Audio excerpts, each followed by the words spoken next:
readers and dear students, the present topic is on judicial activism and judicial overreach. We make a comparative study here. Judicial activism itself very clearly shows that the activism and the dynamism of the judiciary, its role, active role and dynamic role of judiciary, very quite clear. Whereas in judicial overreach, the excessive power or excessive role of judiciary and its crossing the limits we shall be studying here. So in judicial activism there is a spirit of constitutionalism. Strictly the principles of constitutional law will be strictly adhered to, and the judiciary will play a very pivotal role in protecting the laws and the principles enshrined in the Constitution. In the judicial overreach, there is a breaking of separation of powers. The doctrine of separation of powers is there as per the Constitution. As per the doctrine of separation of powers, there will be distribution and also restriction. See, each organ of the government will have prescribed rules and regulations, prescribed powers they have to enjoy. And no organ of the government should encroach upon the field of another organ, the arena of another organ. So there is a restriction. There is a distribution of power and at the same time a restriction of powers also. But very frequently there is a clash between these government two organs, executive and legislature, and the judiciary. As you know very well that when there is excessive power, excessive action, arbitrary action, arbitrary action on the part of the executive or on the part of the legislature, automatically the judiciary will have the control, check and give guidance, directions, instructions, everything that we have studied in our the topic judicial activism. And here in the judicial overreach, we study the minute, the delicate issue of the crossing the limit on the part of the judiciary. When we come to the separation of powers, the judiciary, it's a very surprising thing is the judiciary will be checking, supervising, giving guidance, and controlling these two organs, executive and legislature. But sometimes, surprisingly, the judiciary itself resorts to this excessive power limitations. It will cross its own boundary, judiciary. And why there is a very frequent clash between the two organs, executive, legislature, and this judiciary? The two conspicuous reasons or factors are: number one, self-aggrandizement; number two, supremacy over the other.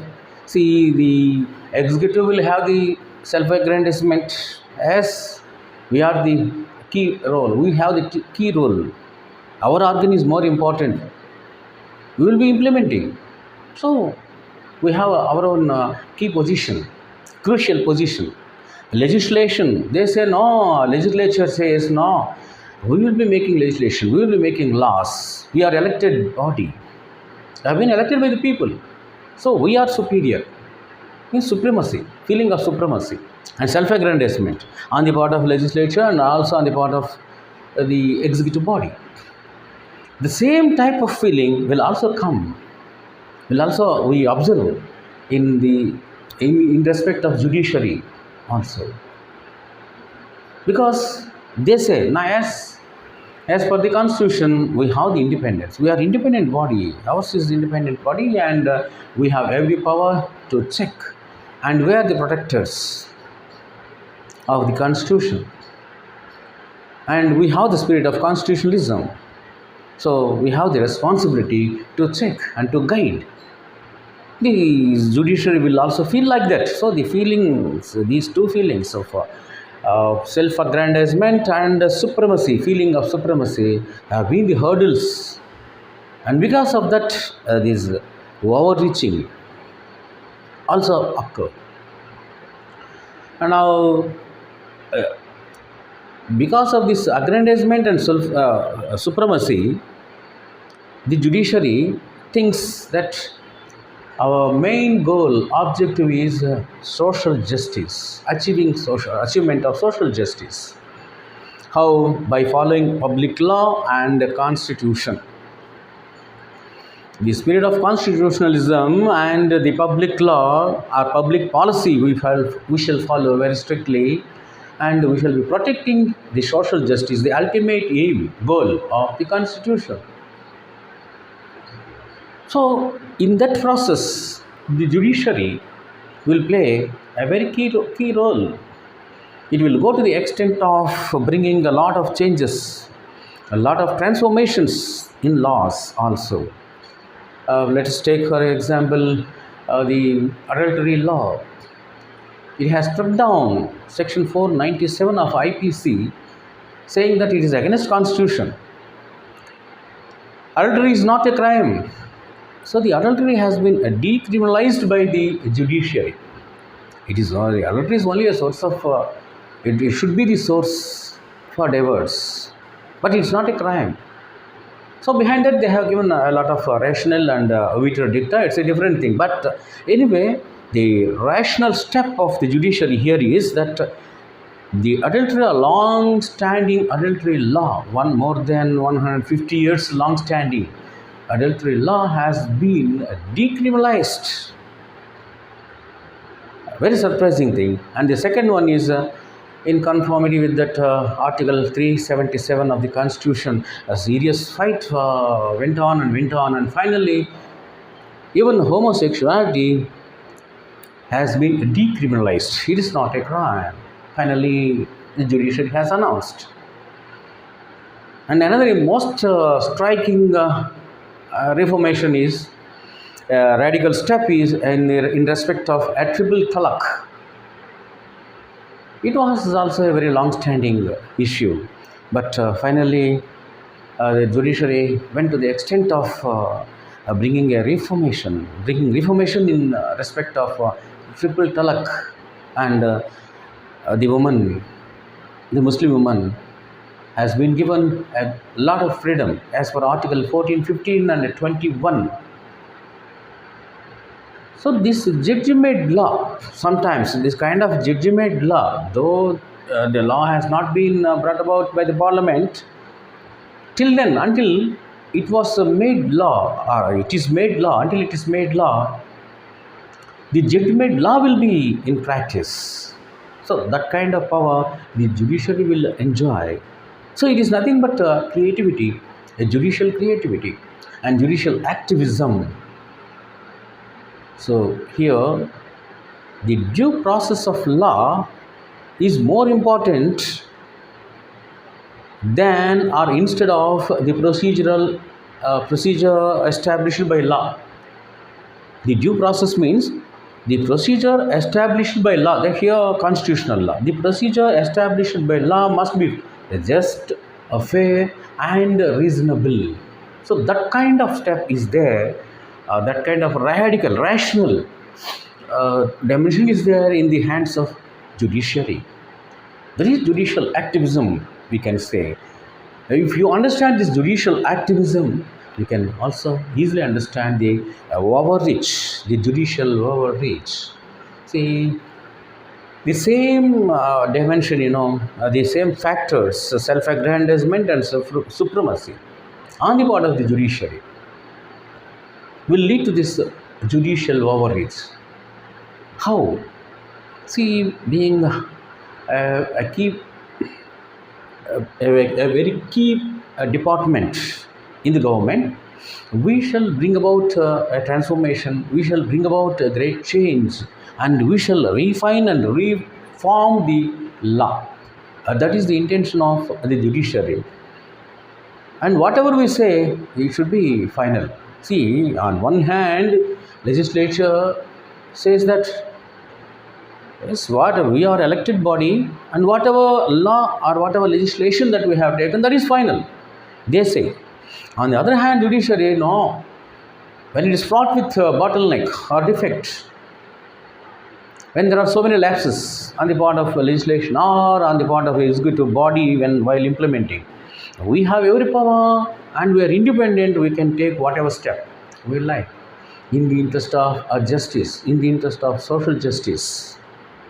That is the argument. That is this feeling of supremacy on the part of judiciary. And let us take some 2 or 3 case laws here. Jolly LLB 2. About that movie, a great controversy arose.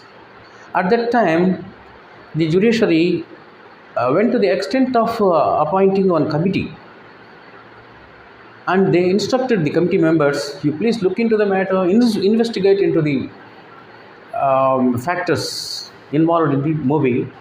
There are some defects, some scenes are to be removed. You just give the report.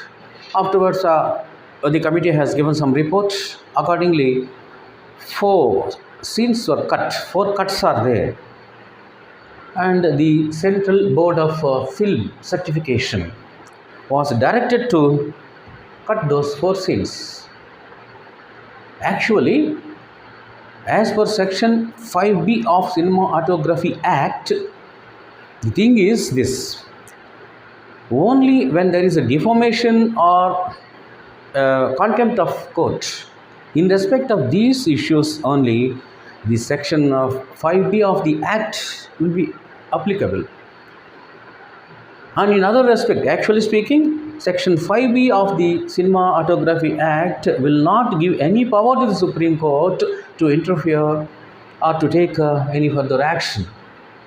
But it is the Supreme Court has taken a very radical step here, of course, crossing its boundaries, limits. So the point here to be noted here is, it has crossed its limits, boundaries.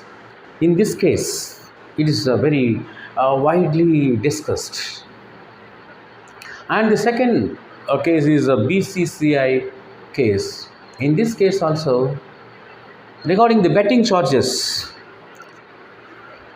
flared up at the time, the Supreme Court has gone to the extent of appointing the Mudgal Committee and Lodha panel. They were instructed to submit the report, investigate into the issue, and submit the report, and we have to take the action accordingly. But these 2 committees, members of these 2 committees, have not followed the directions issued by the Supreme Court. Consequently, the panel members, officials were dismissed by the Supreme Court. So it is also an extreme step taken by the judiciary. So this is an example for a judicial overreach. That means crossing its boundary limitations, it has taken a very radical step. Though, of course, it is in accordance with law, but as per the separation of powers, there are some restrictions on the part of the judiciary also. But here it has crossed that Lakshmana Rekha. What we can say, the judicial overreach is nothing but crossing that boundary, means a Lakshmana Rekha. And in 2020 also, that banning firecrackers is also a very radical step taken by Supreme Court. In fact, of course, people, it may be as a action taken on safe measure in respect of people, but many thousands and lakhs of the manufacturers, the people involved in that manufacturing, suffered a lot financially, and they have been deprived of livelihood also. It's a very radical step. It is the step to be taken by the government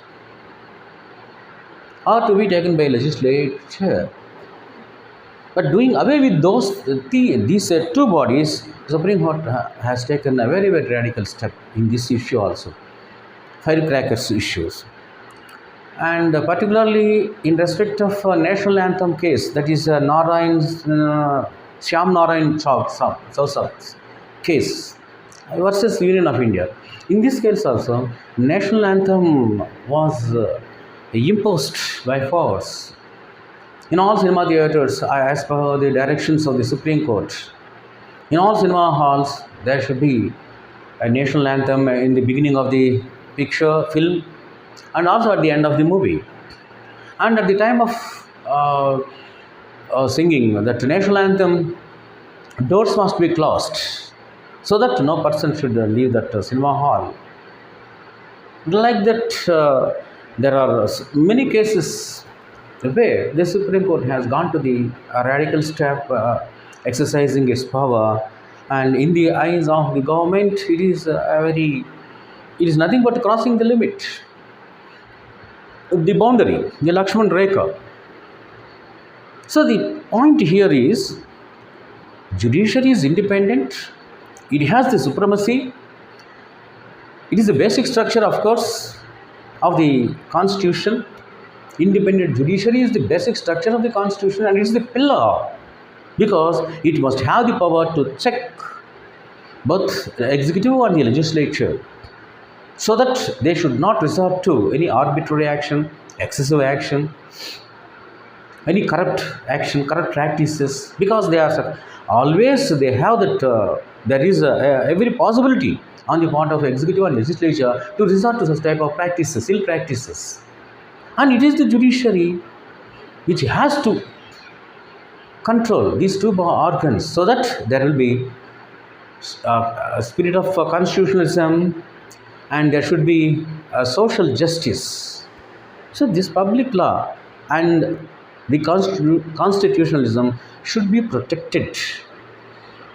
With that purpose, the action of the judiciary is, of course, justifiable in many cases, in many issues, but in some issues, crossing the limit, a boundary, that Lakshmana Rekha, which one by the judiciary itself, is something inauspicious in democracy. It is not good, it is not auspicious, desirable in democracy. That is the point here.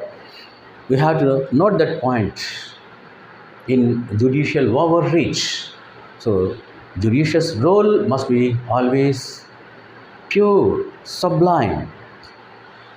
The point, last point to be noted here is that the judiciary will many times, not now and then, very many times judiciary will be resorting to indifference also. That is the fact. The stark reality is, in many situations, in many respects, especially in respect of pills, public interest litigations, also in respect of sumoto cases, judiciary is quite indifferent. If you put just file a petition in Apex Court, High Court or Supreme Court, as per Article 32 and 226 of the Constitution, if with money, lot of money, the bag of currency notes, if you just file a petition in our Apex Court, we may be successful, of course. But as per that epistolary pill, suppose you write in the Constitution, you just write a letter, there is injustice, social injustice, drastically it is at the cost of the social injustice, you have to take this action. So some injustice is going on there, and break of there are detrimental, some actions are detrimental to 30 article of fundamental rights. So in accordance with, I have filed a petition as per Article 32, or as per 226, either in the High Court or in the Supreme Court. Suppose you file sent a letter, pill, epistolary letter it is called, that will not be paid attention to by either High Court or Supreme Court. It's very, very, very rare, in the rarest of the rare cases, very rare. So, money matters a lot. In our democratic country, we have to purchase justice, because in order to be away from this scandal, this scandal means here judicial overreach. In order to be away from this scandal of judicial overreach, the Supreme Court or the High Court, the Apex Courts or judiciary, we can say, has turned quite indifferent to the worries, the woes regarding social justice, or regarding the detriment of fundamental rights, etc. So anyway, there is judicial overreach, but it is not to a large extent. It is only to a limited extent. That point is to be noted here. Underline point. Well, friends, this is about a comparative study of judicial activism and judicial overreach. Thank you for listening.